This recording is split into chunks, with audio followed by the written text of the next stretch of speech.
Estamos de volta aqui com o governador, com o vice-governador, com o secretário de infraestrutura, com o conselheiro do Tribunal de Contas do Estado, com o deputado estadual, com o médico ortopedista e como eu prometi a vocês no início do primeiro bloco, que iria revelar outra qualificação dele, que poucos conhecem, mas muitos desse segmento de esportivo conhecem, que é o capoeirista também, Dr. Otto Alencar, e aquele jovem, aquela criança que passou 3 anos estudando num colégio interno aqui na capital e que nunca tinha ido a uma praia. Verdade. Queremos saber desse Dr. Otto, ser humano, esses cargos todos lá. Vamos para esse aluno do colégio interno. Exato. Eu nasci em Rui Barbosa e estudei o ginásio lá. Terminei o ginásio. Meu pai conseguiu uma vaga aqui no colégio 2 de Julho, ali no Garcia, e era colégio interno. Eu era interno como outros colegas.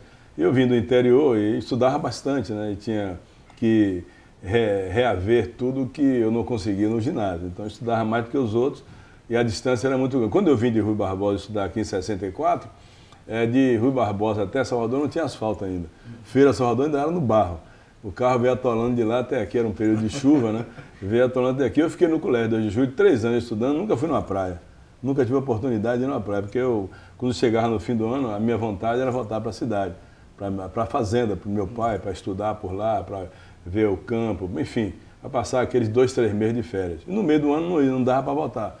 Tinha que ficar aqui em Salvador, porque o período era muito curto, a estrada para ir, para voltar, então eu ficava já o ano todo aqui, só ia lá para o interior, para Rui Barbosa, no final do ano. Mas foi uma coisa boa para mim, rica, porque no 2 de julho eu consegui estudar num colégio bom e passei no vestibular de medicina de primeira, graças a Deus, passei no vestibular de medicina. O famoso CDF. CDF, foi, graças a Deus, me estudava bastante mesmo. Era, né? E, aliás, na minha sala, no colégio 2 de julho, nós éramos 42 alunos do 3º ano, científico, não era? Chamava terceiro científico, só perdeu um aluno, 41 passaram, inclusive eu. Passei medicina na Universidade Federal. Ao longo da vida, tem reencontrado essa turma do 2 de julho? Sempre, há pouco tempo nós estivemos juntos. Aí, 2 nomes que vêm na cabeça. Sempre, Técio Santana, lá de Santa Maria da Vitória, Marcelo, que é anestesista aqui em Feira de Santana, Geraldo Oliveira, médico ali em Birimbau, Valnei Pitombo, que é um grande cirurgião plástico lá no Rio de Janeiro, ele se encontra sempre. Jurandir, vários colegas meus que estudavam juntos, né?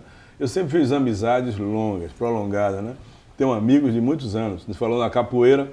Não, antes de chegar na capoeira, na UFBA. Aí entrou na UFBA. Entrou na UFBA, me formei em medicina, fiz residência para ortopedia, traumatologia, fiz um curso de especialização em cirurgia do quadril, em São Paulo, voltei para aqui, aí depois fui ser professor da Universidade Federal da Bahia, professor assistente, passei lá uns 12 anos ensinando, depois entrei na política, saí e voltei de novo.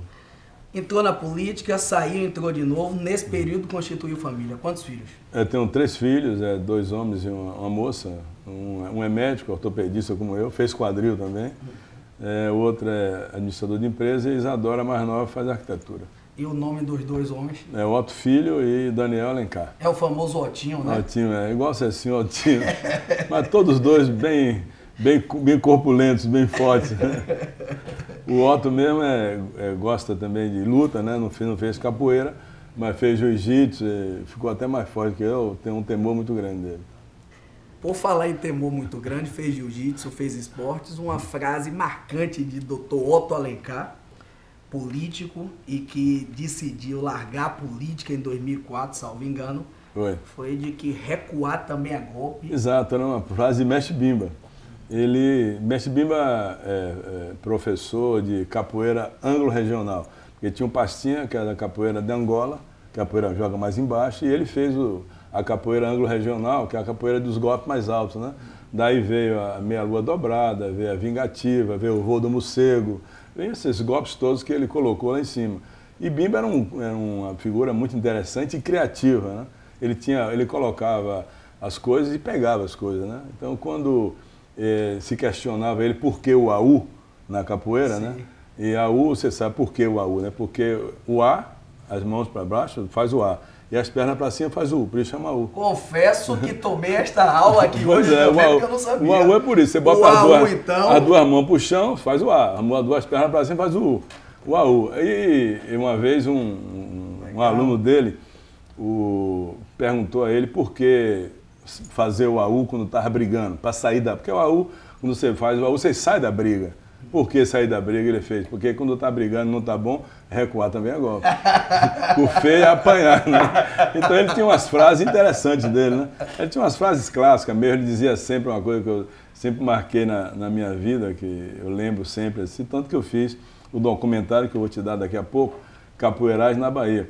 Ele dizia com muita propriedade assim, quem bate nem sempre se lembra, e quem apanha nunca esquece. Nunca esquece, é verdade. É verdade. Então, fala nisso, como passa esse documentário. Coisa da cultura, da capoeira, né? A capoeira teve um tempo na Bahia, no meu tempo mesmo, capoeirista era considerado marginal. Mas quem lutava karatê, judô, não. Quem era capoeirista não entrava no banho de tênis. Não entrava, não deixava entrar. Só porque era uma coisa baiana.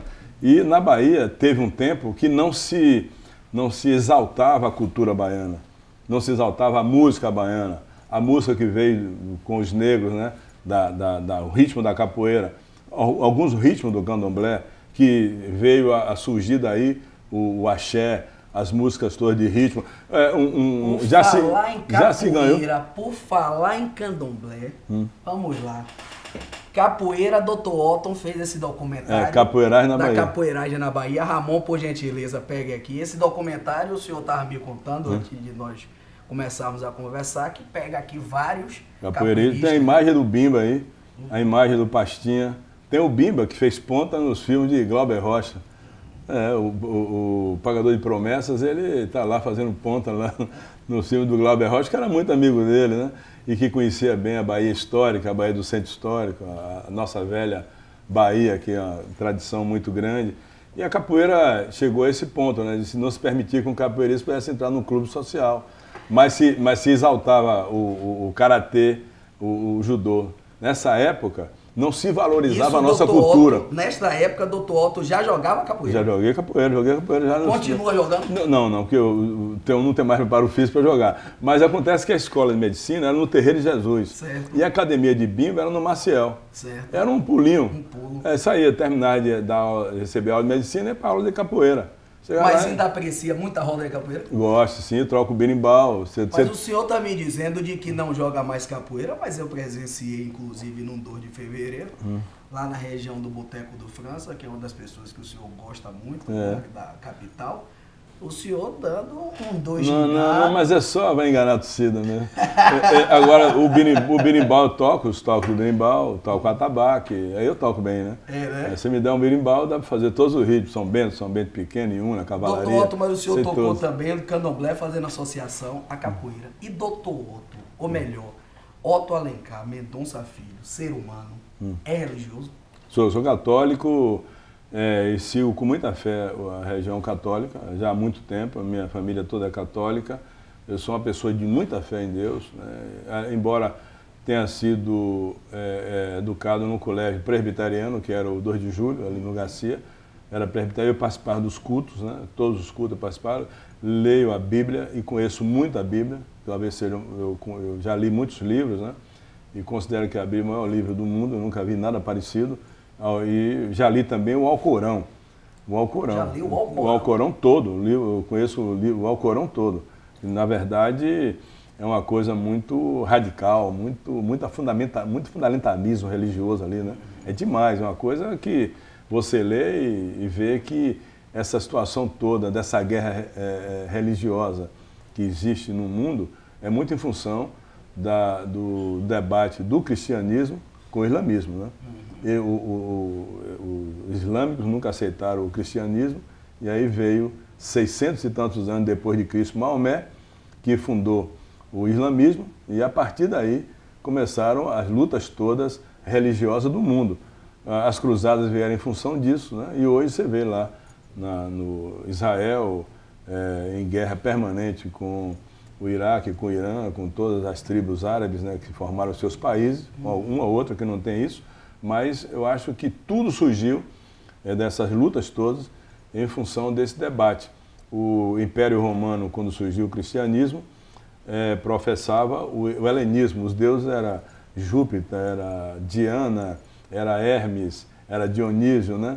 E a partir de Cristo, começou a infiltrar no exército romano o cristianismo, que veio surgir depois com o primeiro imperador romano da era cristã, que foi Constantino o Grande, que fundou Constantinopla. Aula de geografia, falando do Estado, aula de história, aula religiosa, aula de política, aula de medicina.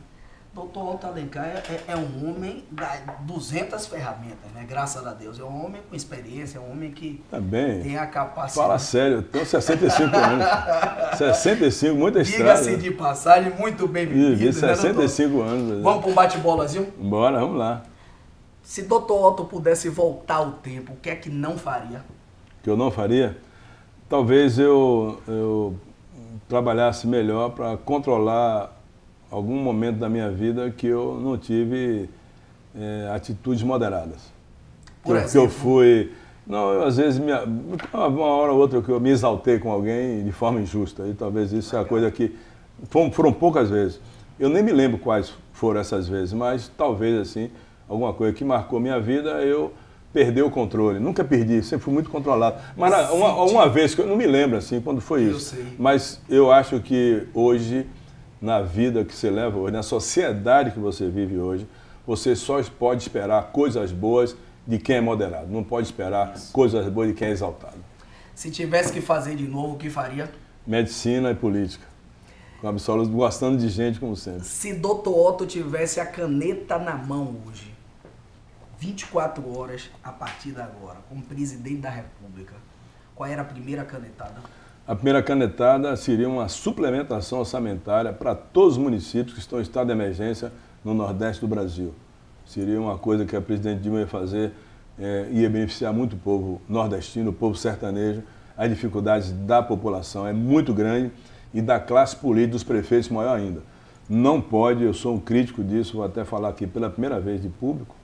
Olha, o Fala Sério tá com prestígio, já tem uma coisa nova para lançar. Eu digo a você, que é uma coisa que eu já comentei, até como governador, eu comentei com alguns políticos, mas digo a você que a presidente Dilma, que tem feito um trabalho importante social, Brasil Sem Miséria, desonerou o custo da energia, que foi fundamental para as pessoas economicamente mais pobres, né? Que diminuiu os impostos da cesta básica e com isso também desonerou para que as pessoas de menor poder aquisitivo pudessem ter acesso à cesta básica, enfim, fez uma série de ações. Na minha opinião, a baixa do IPI, do Imposto dos Produtos Industrializados, que faz com que se mantenha aquecida a venda dos automóveis da linha branca, é uma coisa que garante os empregos lá nas grandes montadoras do ABC Paulista, até aqui na Bahia também, que tem montadora aqui, é importante para manter os empregos. Mas com isso, cai a arrecadação dos municípios que estão em estado de emergência. O prefeito perde receita, e quando ele perde receita, tudo bate na porta do prefeito, do vereador, ele não tem como atender. O carro-pipa para abastecimento de água não tem, a cesta básica não tem.